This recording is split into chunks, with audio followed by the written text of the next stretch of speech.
ফিরোজকে arrest করা হয়েছে। ভিডিওটা একবার দেখুন, তারপর কিছু বলছি। ডোমকলের দুই ইউটিউবার গ্রেপ্তার, রাজনৈতিক মহলে চাঞ্চল্য।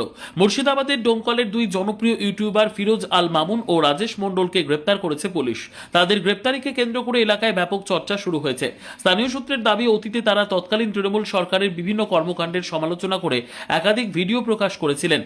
সম্প্রতি বর্তমান মুখ্যমন্ত্রী শুভেন্দু অধিকারী এবং রাজ্য সরকারের বিরুদ্ধে সমালোচনামূলক ভিডিও প্রকাশের পরই তাদের আজকে বিজেপির বিরুদ্ধে কন্টেন্ট বানিয়ে কিছু প্রতিবাদ করেছিল, তার জন্য অ্যারেস্ট করা হয়েছে। তা এতদিন ভোটের আগে পর্যন্ত বিজেপিকে ক্ষমতায় আনার জন্য যে টিএমসির বিরুদ্ধে কথা বলেছিল, তখন তো কথা অ্যারেস্ট করা হয়নি। আজকে বিজেপি ক্ষমতায় আসছে বলে কি সে ক্ষমতার অপব্যবহার করতেছে?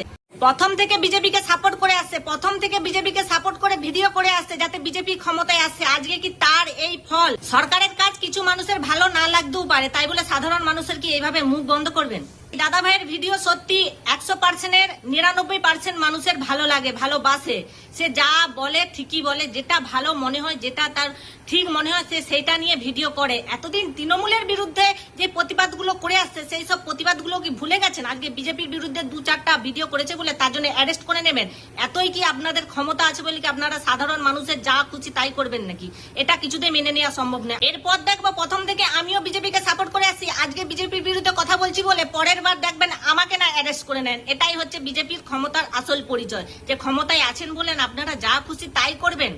কত মানুষ বিজেপিকে গালাগালি দিচ্ছে, তাদেরকে অ্যারেস্ট করার মতো অভিজ্ঞতা নেই। আর সাধারণ মানুষ যেখানে ভালো মুখে প্রতিবাদ করছে তাদেরকে অ্যারেস্ট করছে। কথায় আছে না, যার জন্য করি চুরি সেই দেয় গলায় দড়ি, ঠিক সেই অবস্থায় প্রথম থেকে বিজেপিকে এত সাপোর্ট করেছে, এত ভিডিও বানিয়েছে তৃণমূলের বিরুদ্ধে। কোথায় তৃণমূল তো এসে কথা অ্যারেস্ট করেনি, আজকে বিজেপির বিরুদ্ধে 2-4টা ভিডিও করেছে বলে অ্যারেস্ট করে নিয়েছে। এটাই হচ্ছে সাধারণ মানুষের কষ্টের ফল।